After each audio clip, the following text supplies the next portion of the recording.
وعلى آله وصحبه أجمعين.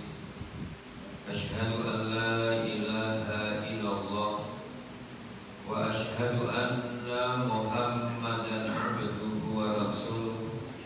اللهم صل وسلم وبارك على نبينا محمد.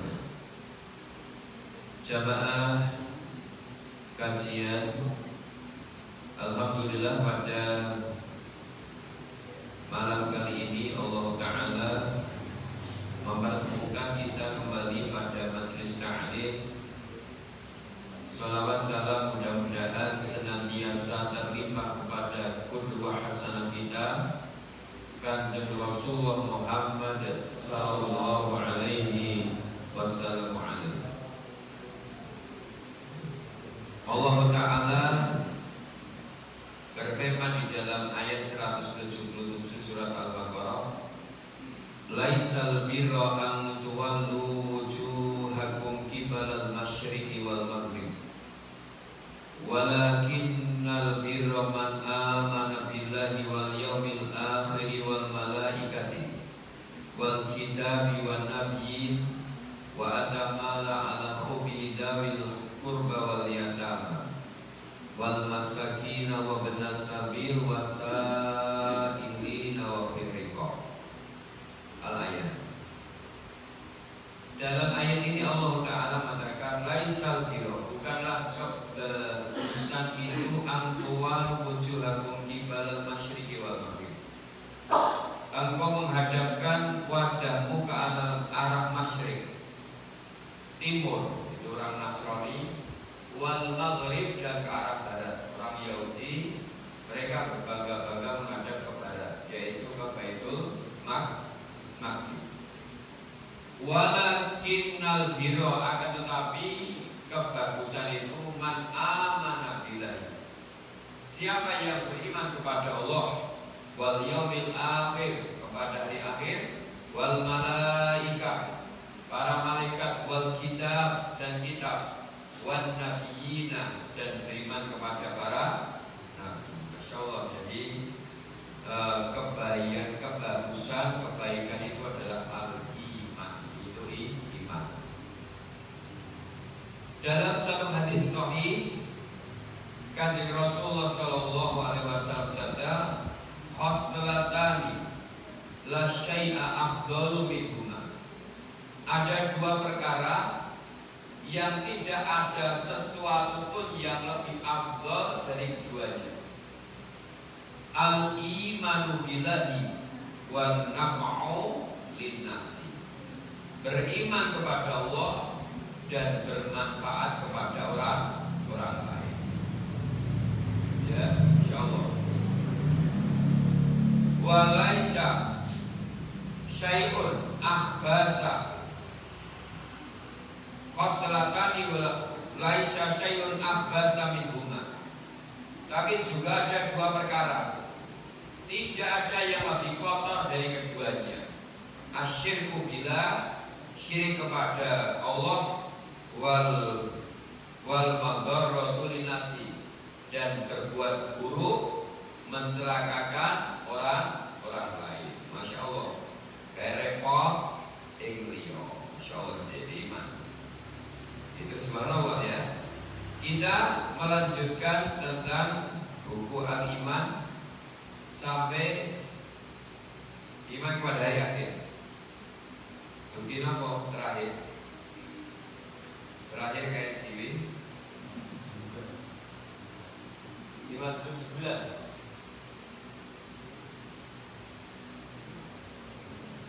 Kemarin iman kepada para malaikat, dan ini yang ke-10, al-iman bil kutubillahi ta'ala, beriman kepada kutub, jamak dari kitab.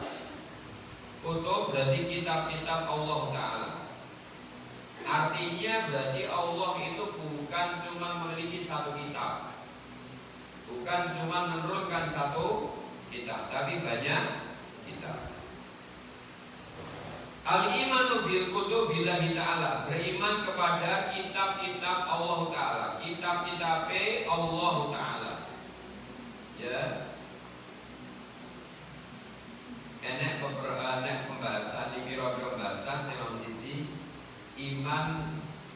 kepada semua kitab Allah dan nama Rasulnya, yaitu iman kepada seluruh kitab dan suhuf, lembaran-lembaran yang Allah turunkan kepada para rasul-rasulnya,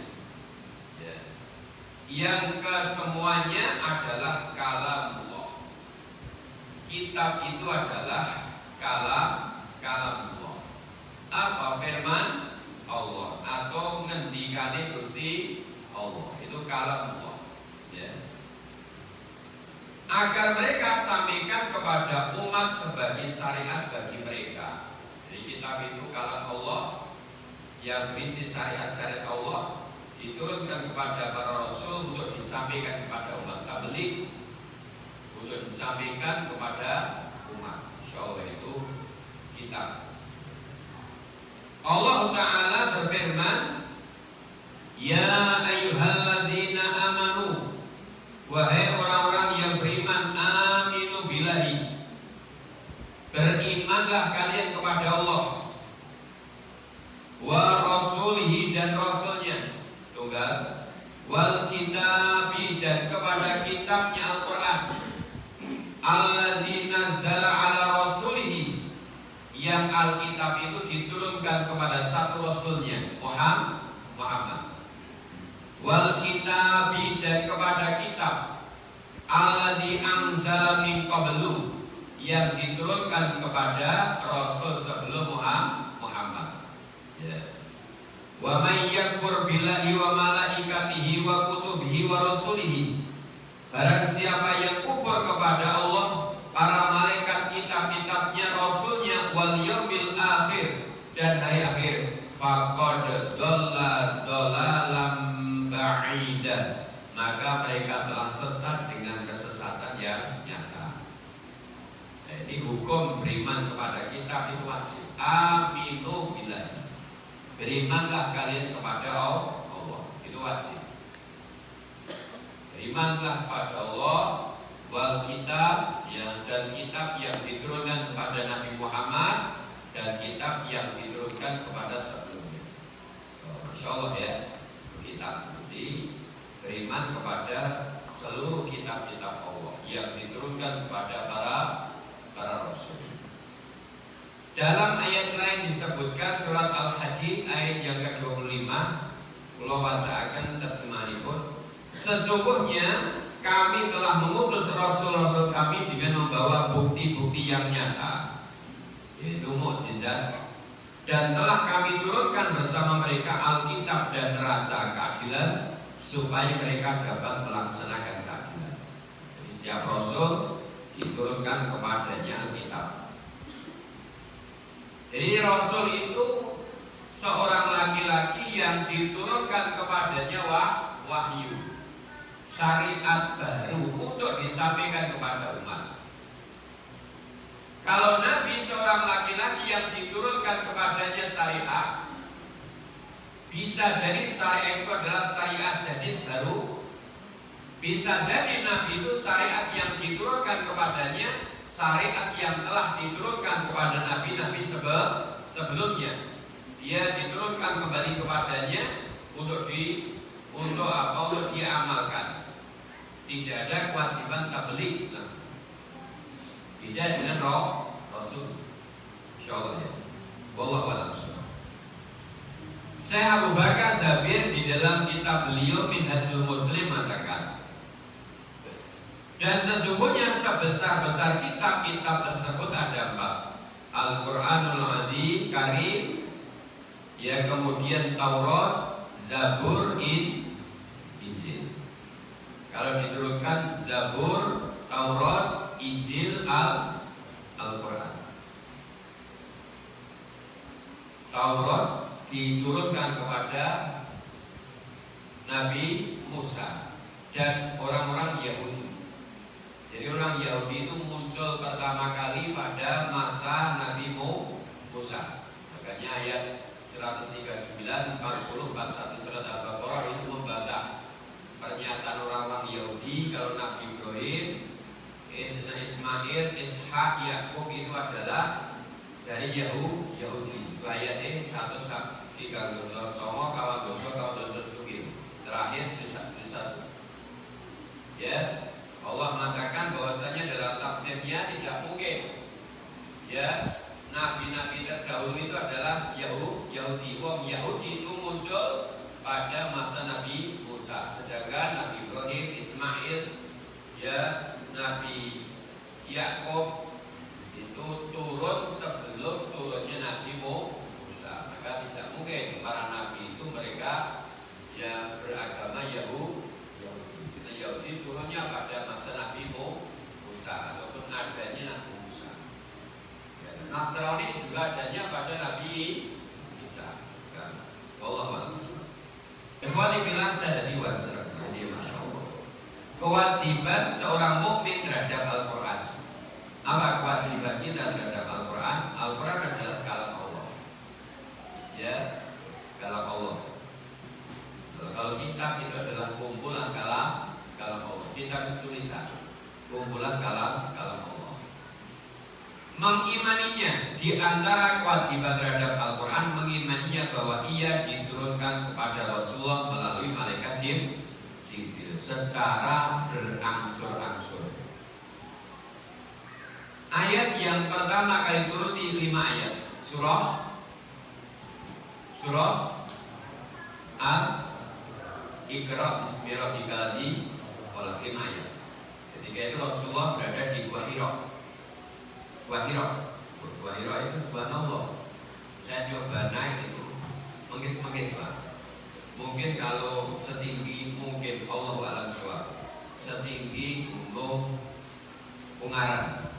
Tapi batu-batu. Tapi sudah ada tangga-tangganya. Tapi sebelah ini enggak gunung itu numpak tangga malah tambah boleh nambah. Beda kalau langsung. Dan hari ini raminya waktu maghrib. Gua Hira itu raminya luar biasa. Dan orang-orang Indonesia, Malaysia banyak yang tak baru ke sana. Salam di sana banyak, masya Allah. Gua Hira itu suara saya lihat, masya Allah ya Gua Hira.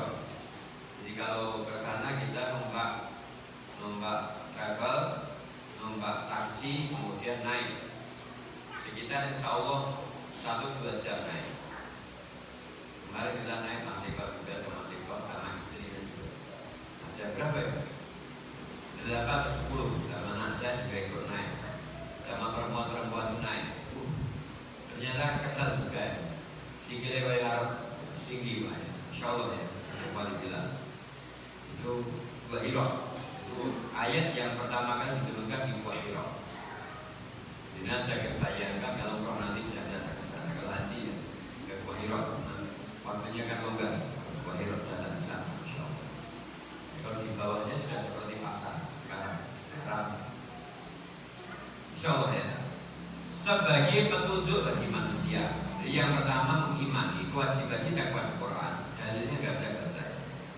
Mengimani bahwa Al-Quran adalah wahyu yang diturunkan Allah kepada Nabi Muhammad secara berangsur-angsur. Pertama, Iqra. Ayat yang terakhir turun itu di Padang Arafah. Tepatnya di Jabal Rahmah. Ketika Rasulullah SAW sedang melaksanakan wukuf pada haji wada. Rasulullah itu hajinya sekali. Umrohnya berapa kali? 4 kali. Umroh, baru yang kelima haji. Umroh 4 kali berhaji. Umroh Hudaybiyah, umroh Qadha, umroh Sirona, umroh haji. Umroh yang keempat ini umroh bersama haji beliau. Tahun 6, 7, 8, tahun 10. Itu kan Nabi umrohnya 4 kali. Jadi ini jadikan pendapat jumhur kalau umroh belum haji itu boleh. Karena Nabi pun umroh sebanyak 4 kali baru belum melakukan haji. Nabi sepanjang hidupnya haji sekali. Itu pun di akhir dari perjalanan hidupnya. Tahun ke-10 Hijriah. Dengan Nabi umroh haji sekali. Jadi haji nggak usah diulang-ulang, sekali saja. Apalagi hari ini bagiannya mau muka, dan mau muka tidak melakukan umroh, tidak mesti haji umroh, ya, karena bagiannya akeh, komponen ada. Mau rezeki kuotane wong, iya, orang wong jenang dipo. Tapi nak korupsi haji hukumannya boten beci-beci, tapi tenggriyo, badan saged kita utara, saged nopon, kecok. Meyakini keutuhan dan kesucian Al-Quran. Surat ini surat Al-Hijrah ayat 9. Inna nahnu nazzalna dzikra wa inna lahu lahafidun. Quran ini terjaga kesucian. Kitab-kitab yang terdahulu tidak ada jaminan dari Allah, Allah akan menjaganya. Sehingga yang kita temukan kitab-kitab terdahulu banyak terjadi perubahan dan pengubahan, baik isinya maupun ayatnya. Tapi Al-Quran tidak pernah dirubah sejak awal sampai akhir. Bahkan intinya pun tidak berubah. Maka ini bapak-bapak, kamu tahu, kalau hurufnya na'am, kalau disandangi itu na'am berubah. Dulu Quran itu turun masih dalam wujud ya cuma tulisan buratan-buratan, tidak ada titiknya. Maka kemudian pada masa Sayyidina Utsman dikasih titik-titik untuk membedakan. Kemudian perjalanan waktu dikasih sandang harokat sampai hari ini sempurna. Ya, nggak ada yang bisa merubah. Jangankan merubah satu ayat, merubah satu huruf pun pasti ada ya. Tahu hebatnya Quran. Ya. Adanya yang saya ngerti yang salah ini, Qurannya salah itu. Ya betul ini kode tapi kode apa? Orang kode mana ni? Kode mati sholat, mati sholat. Ini sih kode tinggal kode. Ini sih kode mati sholat, mati sholat. Baru lagi. Dalam apa? Kita tahu dalam hati, ya. Sekian kita tahu ada. Jadi, Masya Allah ya, ikhwan billah. Kemudian makanya bapak-bapak sekalian, inilah kenapa ada ancaman keras terhadap orang yang berbicara menafsirkan Quran tanpa ilmu, dalam rangka untuk menjaga keutuhan Al-Quran. Kenapa tidak boleh sembarangan orang boleh menafsirkan Quran? Dalam rangka menjaga keutuhan Al-Quran, kabeh wong sing ora punya kemampuan nafsir Quran, maka tafsir Quran itu menjadi bermacam-macam. Tafsir ke parti sisa. Qul huwallahu ahad. Ini berarti dalil kon milih nomor 1. Ya kalau pas pindah lurah ya setahun. Kalau boten diundang, Qul huwallahu ahad. Iki nunjukake kon milih nomor 1. Ya, Al-Baqarah kuwi kon milih bandeng. Tapi sainten Baqarah niku bandeng iki kon beleh kan Gusti Allah. Kan beleh. Terus bintang, itu berarti kon beleh bintang. Kok nak apa ayat tentang Ka'bah itu kon beleh Ka'bah. Maka kenapa tidak boleh menafsirkan Quran kecuali orang yang punya kemampuan dalam rangka menjaga keutuhan Al-Quran? Kenapa ya aku jenengan nafsirkan Quran apa meneh berterjemah terus saya tafsirke dari carut marut. Maka Allah sampai mengancam dalam surat Al-A'raf ayat 33 berbicara tentang Allah, agama Allah tanpa ilmu itu dosane lebih gede ketimbang syirik. Wa antaqulu 'ala Allahi ma la ta'lam. Dan engkau mengatakan tentang Allah apa yang kamu tidak ketahui ilmunya. Dosane lebih gede. Imam Malik mengatakan nafsir Quran itu saora-orane apal 2000 hadis.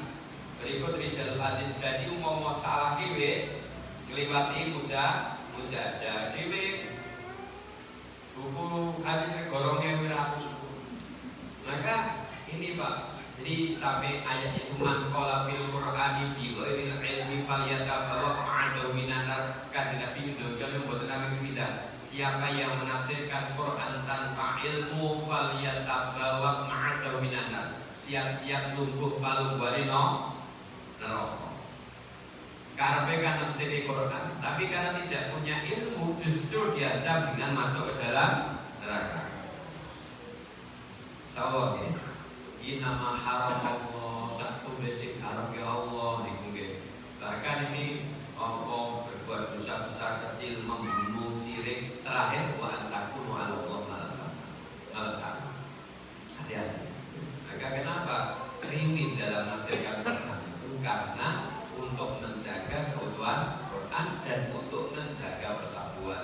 Tafarruq yang terjadi, perpecahan yang terjadi itu karena salah satu faktornya adalah orang-orang yang menjelaskan dalil sedang dia tidak tahu dalil, sehingga mereka tafsirkan dengan kemauannya, akhirnya timbul tafarruq. Tapi kalau orang menafsirkan Quran dengan masdar talaki yang benar, mau beda organisasi, mau beda apa, mereka akan menemukan pemahaman yang sama. Tidak boleh. Maka yang selamat kalau kita berbicara tafsir, mengambil tafsirnya para ulama yang telah diakui. Nah, kita kemampuannya, masya Allah, amat-amat terbatas. Karena nafsir Quran itu tidak boleh lepas dari hadis, karena hadis itu adalah fungsinya sebagai penguat Quran, sebagai penjaga Quran. Yang ketiga, hukum yang berdiri, yang bersanding dengan Quran. Masya Allah. Itu Pak ya, mempelajari dan mengajarkan, baik membacanya, baik isinya, ya, baik mengkajinya secara urut atau mengkajinya karena saya telah urut secara penuh. Beda kalau zaman Nabi mereka dikasih 10 ayat, urut selesai 10 ayat. Tapi hari ini permasalahannya syariat telah diturunkan secara penuh. Maka boleh seseorang mengkaji sesuai dengan prioritas. Insyaallah ya. Mengamalkan dan berpegang teguh kepadanya. Jadi bukan cuma mempelajarinya, tapi ngamalke. Ya, dawe diestoke, larangane ditinggalke. Ya, jangan sampai kita tidak belajar. Begitu belajar kita tidak punya kemauan untuk mengamalkan. Belajar Quran hanya untuk gagah-gagahan, hanya untuk disebut qari, hanya untuk disebut alim, tidak boleh. Bahkan dalam hadis sahih itu golongan orang yang pertama kali dimasuk